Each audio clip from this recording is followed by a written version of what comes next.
Hi guys, welcome to my channel Groundbreakers. Today we have a guest, Douglas. I'll let him introduce himself. Thanks for having me on the show today, Tafadzwa. My name is Douglas, and I'm a finance broker. Wow, that's interesting, Douglas. Can you tell us about your journey from Zimbabwe to Australia? Because I understand you are Zimbabwean. Yes, I came to Australia about 16 years ago as an international student and studied accounting and finance at Vic Uni, and then worked for a finance company for about 9, 10 years, and then as a relationship manager, and then made the switch to finance broking. That's interesting, but I want to take you back to when you were an international student. How did you find that? Was it a difficult time or was it cruising? There were ups and downs. There were certainly times where it was kind of easy, because some of the units in university were really easy compared to what we did back home at A level. But there were some challenges. Acclimatizing to Australia, making friends was sometimes difficult. But yeah, you just take the good with the bad. Yeah, that's right. I can relate to that because I came as an international student as well, and it took me a while to adjust into the Australian culture and also to find good friends. Mm. So after uni, what then happened? After uni, I joined a finance company. As I said, I was a relationship manager there. And then for 8 years, and then made the switch to finance broking. I just thought that there was sometimes you come a time in your life where you need to take control of your own destiny, and then moved to finance broking. I thought that was a good way for me to be able to help people individually while still doing what I enjoyed, which is finance. Yeah. So being a relationship manager, was it easy to get to that position, or did you have to work or maybe further your education? It was definitely not easy. Um, Once I'd gotten my undergraduate degree, though, I didn't need to do any further education, but it was just about gaining experience, learning from mistakes. I made plenty of mistakes, and growing and just learning from a really good set of people that I was working with who provided me mentorship and guidance, and it was a good journey in that role. Yeah, yeah, I think mentorship is very crucial, especially if you want to progress in your career. I find that if you find a good mentor who tells you the skills that you need to acquire to further your career, I think you put yourself in a good position. So after being a relationship manager, what pushed you to become a broker and start your own business? Yeah, look, I think um, in certain time in people's lives, I think you realize that you need to make a change in your life, and do something different. Sometimes that means starting your own business. Sometimes that means starting a new career, or just joining a new company. So sometimes you just need a change. I felt that I needed to really challenge myself because the role that I was in was just kept becoming a little bit stale. Really good. Again, nothing wrong with the company or anything. Just I really needed. I hadn't challenged myself for a very long time. So uh, starting your own business is really challenging. You do everything. You're the admin person, you're the marketing person, you're the you name it. You've got so many different roles that you have, especially when it's just yourself, which is what I am as a sole broker. So yeah, it's a really challenging experience, which I've really enjoyed, and every day is a new set of challenges, which is really rewarding for me. That's good. I think that's very interesting and very bold. Mm. So tell me about your first day as a broker, starting being in your own business. Tell me about your first day, like the first day you became a broker. So the first day I became a broker we actually had my aggregator actually invited me to their PD day, so it was actually just fun, not actually any work. Actually, so we're just having a function. So that was my first day. But if you want me to tell you how the work side of it was in the first week or so, it's actually a lot of just boring stuff, admin stuff.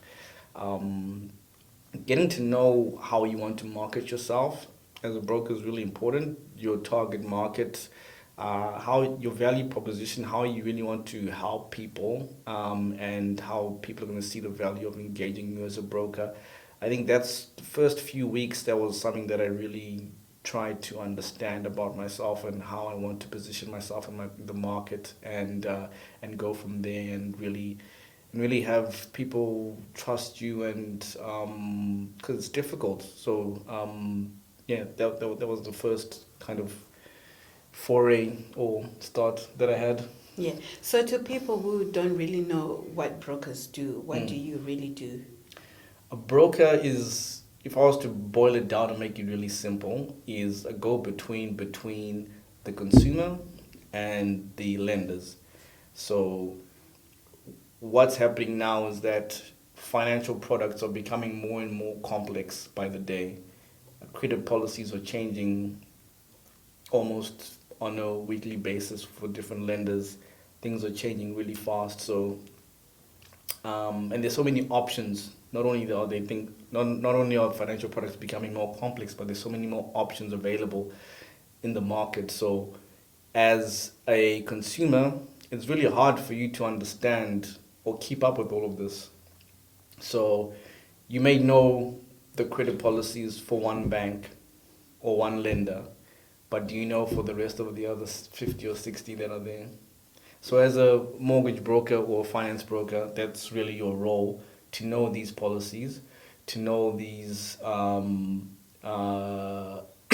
different products and different home loans that are available for consumers, and being able to offer the most suitable solution for anyone who is needing a home loan or any sort of financing. Okay, so what products do you help with? Do you help with just mortgages, or if you want to buy a house, or if I want to get a credit card or a personal loan, can I come to your broker? Yeah, definitely. Probably not a credit card, but a personal loan definitely, or a car loan.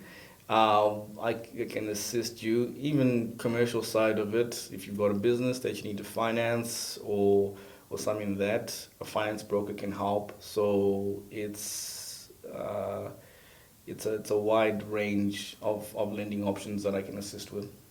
Okay, tell me more about helping people purchase properties Mm. and getting mortgages. If I'm a first-time home buyer, I Mm. want an owner-occupied property for my family. Mm. What do I need to prepare before I come to you? Okay, so first of all, and you might think it's something silly, but you need to know how much you want to spend on a house. A lot of people say, I want a house, but they actually don't know how much they want the property to be for. That's very important because that'll dictate what deposit will be required for that purchase. So um, you might, depending on your circumstances, you may need a 20% deposit, you may need a 10% deposit, or you might only need a 5% deposit. So it depends on your circumstances. So knowing what property you want and how much you're willing to spend and your budget for the repayments, that's very important. Secondly, knowing your credit score is very important. If there's any bad marks on your credit score, it's best to know what on your credit report. Sorry, if it's best to know those beforehand so that they can be a lot of them can be fixed if it's an error or something like that, or it's best to know them way before you want to actually do the application so that we can get on top of it and have it in order. Thirdly, I would say a very important thing in the application process is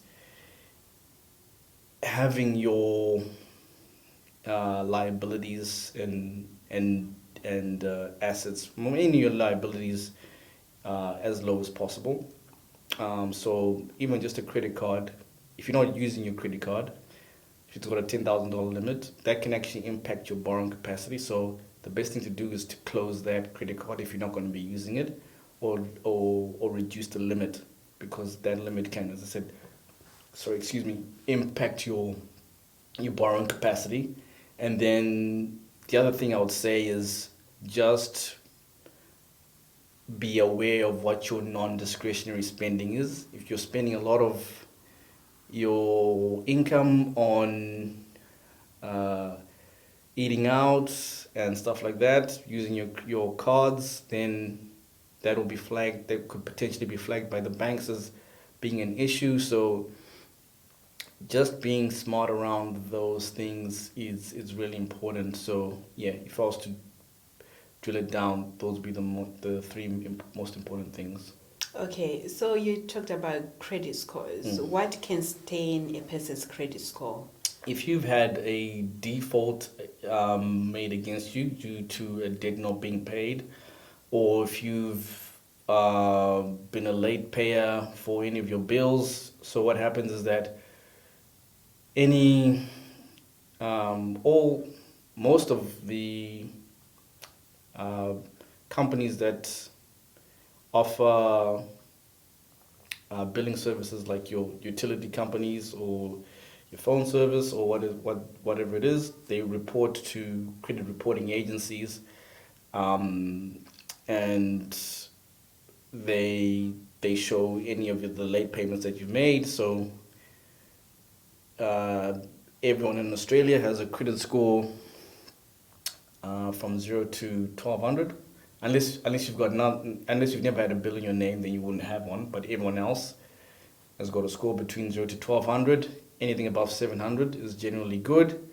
But there's some lenders who don't credit score at all. So as I said, so that's where a broker comes in. And if you're in that position where your credit score might be a little bit low, they can place you with the lender that'll be able to help you the best. So where can I check my credit score? Is it free or do I need to pay money? So Equifax can provide a free credit check about once a month. You can get one for free. Log on to Equifax, it's free, and you'll be able to check your score each month. Okay, that's interesting. I'm going to do that when I get home because I actually don't know what my credit score is.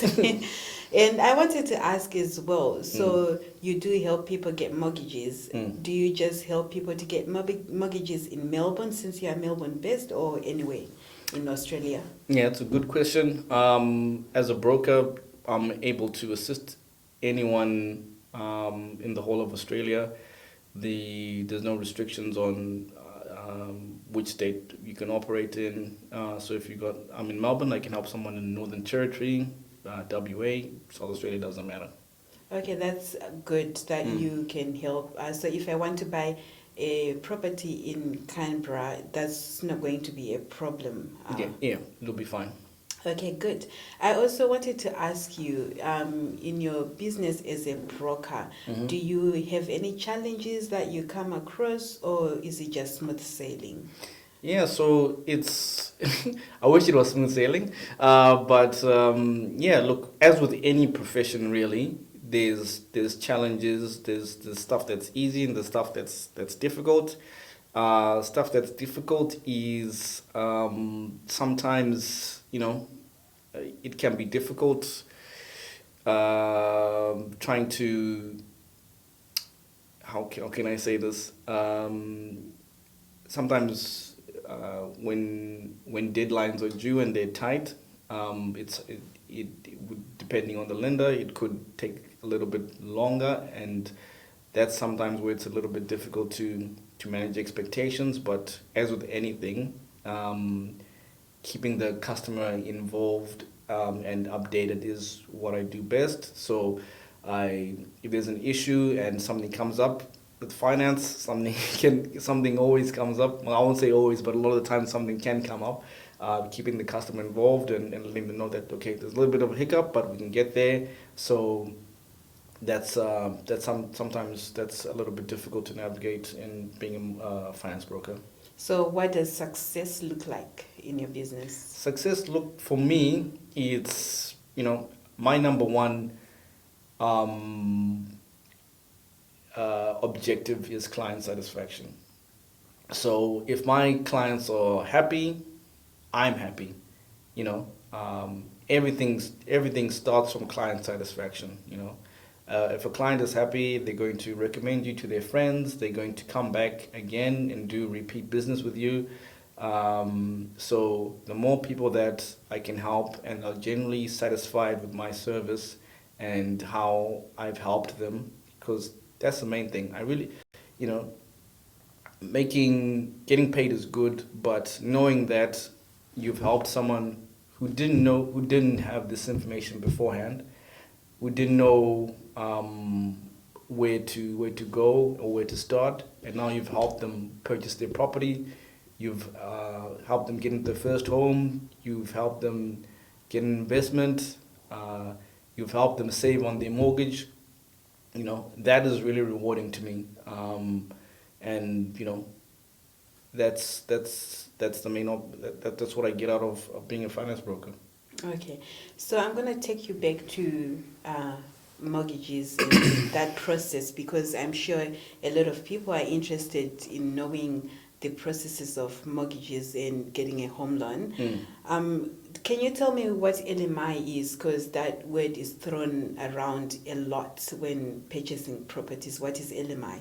So lender's mortgage insurance is insurance that a lender takes out if they deem you to be high risk. So most of the time, if you have less than 20% deposit,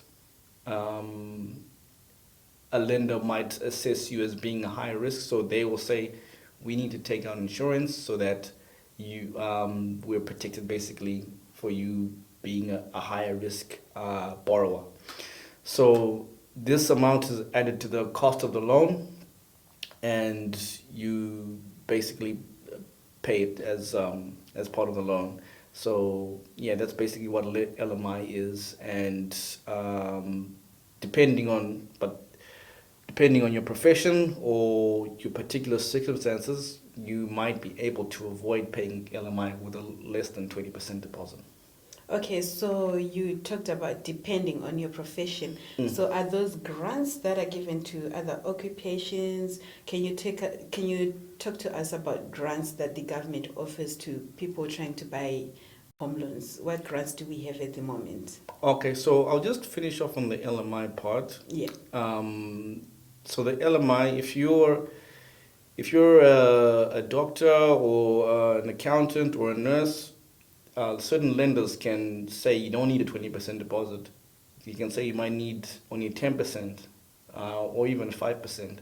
So, and also, there's also, on the grant side of things, the government is introducing schemes where if you're a single parent, depending on if you fit the criteria, you can only need a 2% deposit even and avoid paying lender's mortgage insurance. And if you're a single or a couple, you can also avoid lender's mortgage insurance by only having a 5% deposit. So the government does have plenty of grants available in terms of, I'll say, schemes actually, for you to be able to avoid paying lender's mortgage insurance. And on the grant side of things, for first-time buyers, depending on your state, you might be eligible for $10,000 to go towards your deposit. Other states are offering $15,000, and there are also stamp duty concessions for first-time buyers.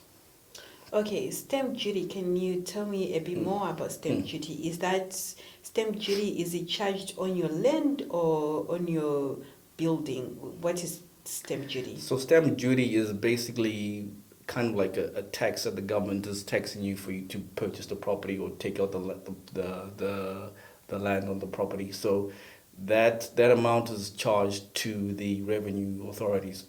So if you're a first home buyer and you want to buy a property, depending on your state, on the threshold, you might be able to avoid paying stamp duty.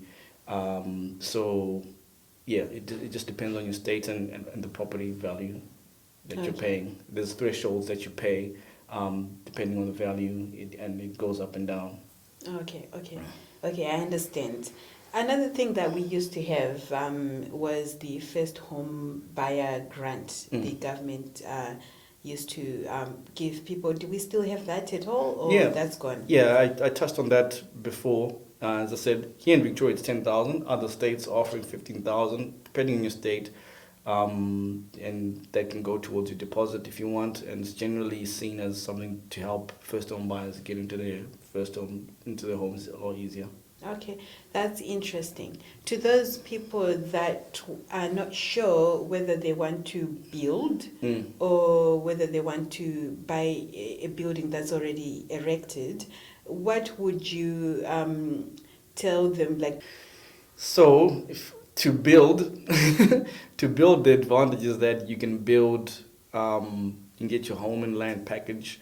If you, or if you want, you can just buy the land by itself to begin with. And if you don't have enough money to build the whole thing, just buy the land until you're in a position to be able to finance the land. And you can also have different packages available, construction packages available, and customize the build to what you want. Obviously, you can build pretty much, depending on the builders, of course, what you want, and customize it that way. So that's the pro of building. The con of building, the cons of building is that the loans are a little bit tricky, and certain lenders don't particularly like construction, and because of there's progress payments involved in the builds, they're seen as high risk, as builders can go under, as we've seen before, and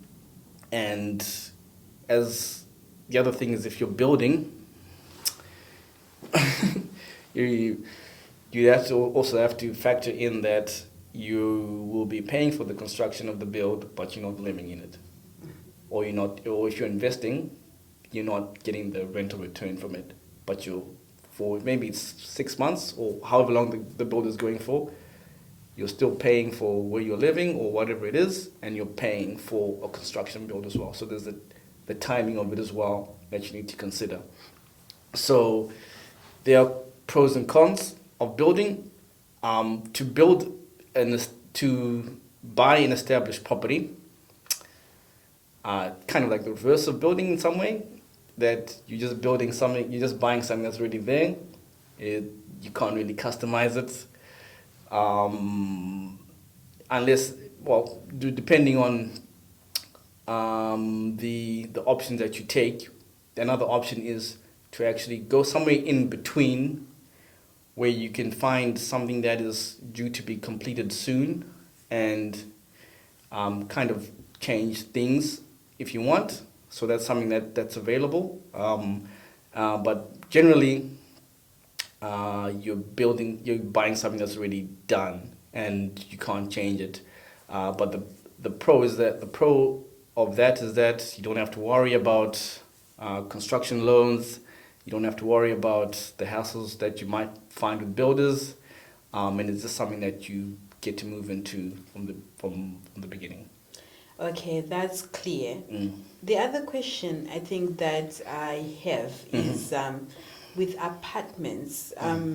What are the advantages of going for an apartment instead of a house that's a standalone house? So typically apartments are cheaper than houses because it's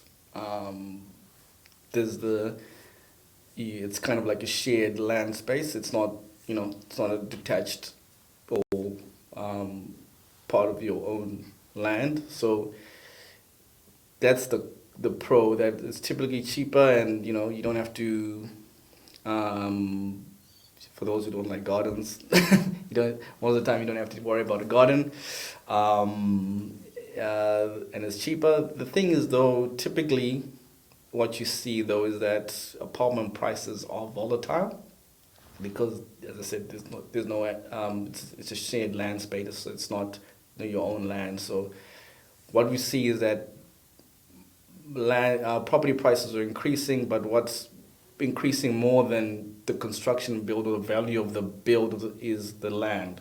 That's what's most important. So with the apartment, that is kind of taken out, and so if you're saying what's the con now of buying an existing property, you have the land, which is a lot more stable in terms of property prices, and opposite again, if you want a garden, you can have a garden, change a lot more things, and you also don't have to worry about body corporate fees and stuff like that, which can be a lot more expensive if you have an apartment or an apartment building. So are you saying that there is more capital growth in standalone houses than apartments? Generally, you would find more capital growth appreciation on detached dwellings, yes. Okay, Yeah. that's interesting. So if you are an investor and you want to put you want to get rental income from your properties, you don't really care about capital growth. What is that called? Is that negative gearing? What is negative gearing and positive gearing? Can you explain what that is? So, if you're an investor and you have your properties that you are getting rental yield from, so the rent that you're getting from those properties, that rental yield, if it doesn't cover the total costs of the investment, so the mortgage, any upkeep fees, any repairs, anything like that, any agents fees for the property, if the rent doesn't cover all those fees, that's going to be negatively geared. If it's positively geared, the rent will be covering those fees. So that's the difference between the two. So if you're an investor and you're trying to find a strategy of whether I want to invest in properties that will give me negative gearing or positive gearing, what would you suggest? It's not financial advice, by the way, but in terms of tax deduction, what works better for your taxes? So if you're negatively geared, you get tax breaks, tax concessions, and that reduces your taxable income. So if that's your strategy of reducing your taxable income, negatively gearing your property will reduce that. Okay. Okay, that's interesting because that's something that I didn't really know much about. Because I know that people invest based on their strategies in whether they want to, reduce taxes or they just care about having more income coming into their house. That's how they go with investing. So I wanted to clear that out. So you tell me because we've talked about you being a broker and owning a business. What is the name of your business? We didn't talk about that. Very simple, Mortgages AU. Okay, Mortgages AU, where do we find you? Can you tell us more about where we find you, your socials? Are you on Facebook, Instagram? Facebook, Instagram, LinkedIn, even TikTok. Yeah, I haven't done TikTok in a long time though, but I'm on there. And I've got my own website. Okay, that's good. Yeah. So anyone can find you. Do you have a physical place of business or we just find you on your website? You find me on my website. I work from home, so I can come to you if you want. We can meet for a coffee anywhere. So yeah, I'm pretty mobile. Okay, that's very interesting, and you gave me a lot of information about buying properties. So thank you, Douglas, for for coming on to my show and sharing your knowledge. So everyone, if you want to buy a property, you want a personal loan, you want to get a car, get in touch with Douglas. I'll put his details on the description of this video. So thank you guys. Have a good day. Thank you. Thank Cheers. you, Douglas. See ya.